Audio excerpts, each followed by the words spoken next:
It's Gil Alexander live from the Mirage Sportsbook in Las Vegas, Nevada.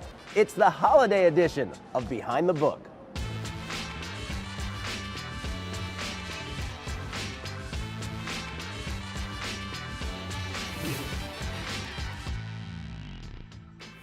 Welcome to another edition of the Behind the Book Sports Show live from the Mirage Sportsbook in Las Vegas, Nevada. I'm Gil Alexander, host of the Beating the Book podcast, along with my good friend, the Vice President of Race and Sports at MGM Resorts International, the great Jay Root. Hello, Jay. I'm doing good. How are you, Elf Alexander? You would tell me if something was on my head, wouldn't you? Yeah. No. You're good.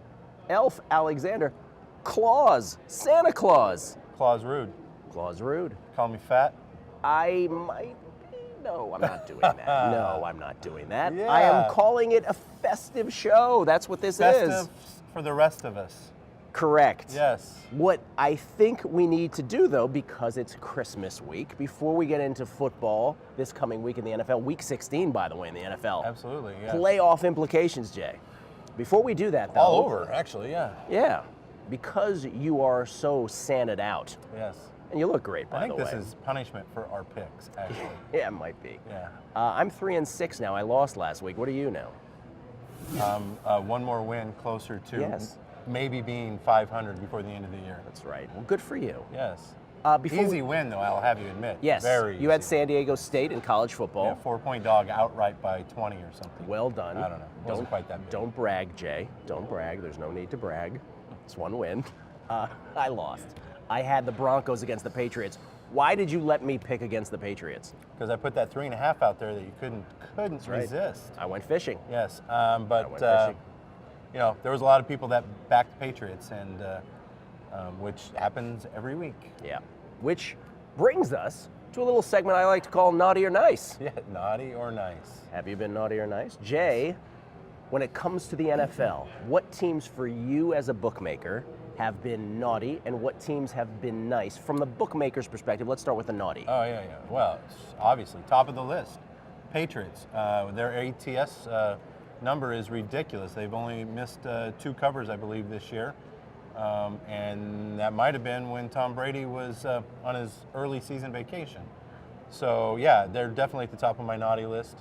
And the Browns. Yeah. They're another one because that's a go against. One's a bet on, one's a go against. So if you're going against the Browns are like 2-12 against the ATS. So not a good mix for the bookmaker, that's for sure. ATS, of course, in case you haven't followed the show all these weeks, against the spread. And essentially, I guess what you're saying, just to sort of crystallize it, is that in a normal NFL year, and this is not a normal NFL betting season. Not at all. But in a typical season, there would be a lot of value against the Patriots. Now, the average bettor wouldn't know that from week to week. They'll still pound the Patriots, but in previous seasons, they'll lose. The opposite, the reverse would be true of the Browns. Bettors would go against them, but the Browns would cover, or a team of the Browns' ilk in a typical season would cover. Not this year. Anybody can just walk into these sports books week after week, and this is really unprecedented. This season is unlike any other. And what you're saying is they just bet the Patriots against the spread blindly. They go against the Browns against the spread blindly, Yes. and you're getting crushed. Crushed. It's a 2-teamer that comes in all the time. So it's hard to, you need them to bust up that chain at some point, and it's just not happening right now. It's just not happening. Well, what teams then have been good to you? What are the teams that you would say are nice? Yeah, there's a few teams out there that are land on the naughty or on the nice list, which the Bears are one of them. They're 7-7. They're against the spread. Chargers straight down the middle, just like John Daly hitting it straight down the middle. 7-7, they're 2 teams that have been bet against for the most part, and have rewarded the house when we needed them. In a theoretical world, that's what you would be looking for. A team that Right. goes 7-7, you get the juice. Yep. And another team that falls on the naughty list for a lot of reasons, but mainly for their on-field performance, from my perspective, is the 49ers. I mean, they're another miserable against the spread team right now, and I think they're just a miserable mess of an organization right now. They really are. Hopefully they can get it turned around. It's hard to believe that they were in the Super Bowl, 3 years ago? I mean, they were that close to winning the Super Bowl, and now close. I don't think they can't get it together to save their life right now. Again, they won the first game of their season, have not won since. Were it not for the Browns, that would be the team we're talking about as the laughingstock of the league. Yeah, so 3 lumps of coal for those teams from me. Okay. Ho, ho, ho. Do I still have this hat on, by the way? Do you? You do, yeah, and I think it's time to get rid of Let's these get things. rid of these hats, I think. And let's get to the serious stuff. Week 16 in the NFL. By the way, Jay, how's your hair? Your hair looks great. Yeah, great, yeah. Fabulous. We have a very strange schedule this week. All over the place, Because yeah. Christmas falls on Sunday, most of the NFL games are on Saturday.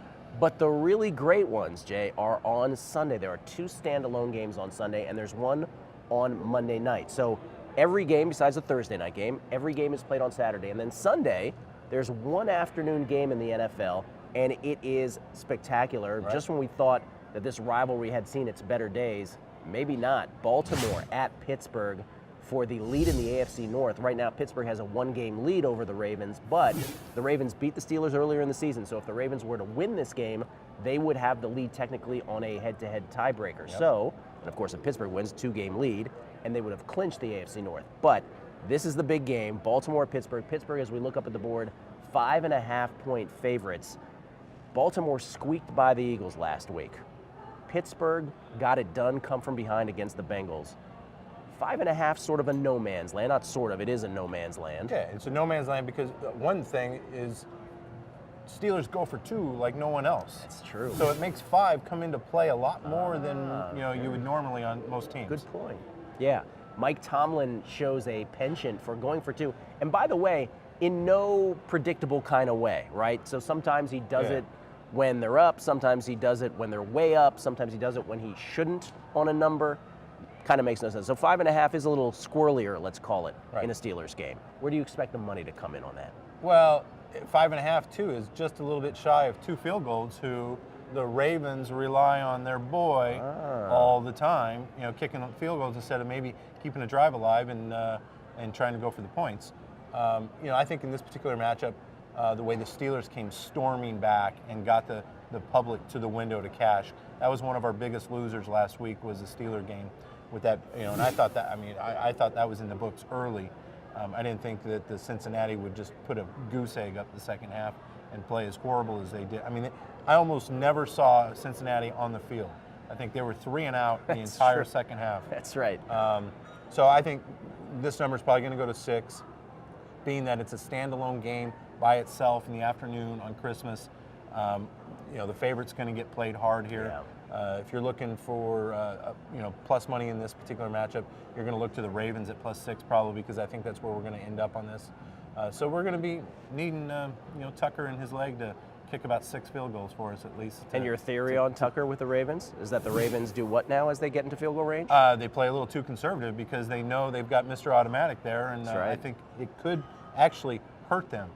Pretty Being interesting. such a good asset for them is actually maybe a little bit of a hindrance. I haven't written my thesis paper on that yet, but that's a theory that I We're have. anxiously awaiting Yes. your thesis paper. By the way, speaking of the Steelers, you know how you normally hold a football like this? You know how Bradshaw used to hold it? Yeah, like by the very end, yeah, very weird. 4 Super Bowl titles throwing the ball like that. Imagine. Oh my goodness. That was almost a big Almost foul. had a wreck. What do you expect the sportsbook to be like here on Christmas Day on Sunday, by the it'll way? be busy, actually. Yeah. Normally we have a big schedule of NBA, and we always have a lot of people that follow the NBA here. Mm-hmm. With Golden State and Cavaliers going to play Christmas Day too. That's going to be a huge day. So we'll be busy, and yours truly will be here at the counter on Christmas Day, handing out holiday cheer. Hopefully not too much, but a little bit. I think Jay's a big shot. Jay didn't get the day off. Yeah. Christmas Day. Also, though, Christmas Day, Jay. This is actually Christmas night. Great game also in the AFC West. Broncos and Chiefs. Yeah, you're down on both of these teams. Yes. I'm a little more bullish. Broncos at Chiefs. Chiefs did lose to the Titans last week in amazing fashion. Great comeback from the Titans in that game. Actually came back sort of twice in the fourth quarter. Broncos lose again. The Broncos have this horrific schedule for them down the stretch, and it's not going well for them. In fact, reports were that after the Broncos lost to the Patriots last week, a little bit of a squabble in the locker room after the game. The offensive tackle, Russell Okung, wanted to say some stuff, and Aqib Talib, the cornerback representing the defense, was sort of objecting to that. And so not exactly fisticuffs, not a Donnybrook, not a melee, but a Problems. squabble. Yeah, I mean, you hold New England to 16 points. Yeah. You should be in the game, and they weren't even close to being in that game. True. So, I mean, it's just from an offensive standpoint, the Sheriff left town, and so did all the offense with them. So, I mean, I think that team is spiraling towards a huge crash. I think you're going to see a completely different look from the Broncos next year from an offensive perspective. As much as the Chiefs melted down against the Titans last week, I think we're going to see a lot of Chiefs money in this particular matchup. One, because the way the Chiefs defense dominated the Broncos basically in that game at Mile High. Yeah. Even though the Broncos were competitive in that game, I think they just let the Kansas City's defense bleed through that offensive line. And I think it's going to be more of the same in this particular game. I think the 37 is low. I think it's because it's going to be cold. It's going to be at night.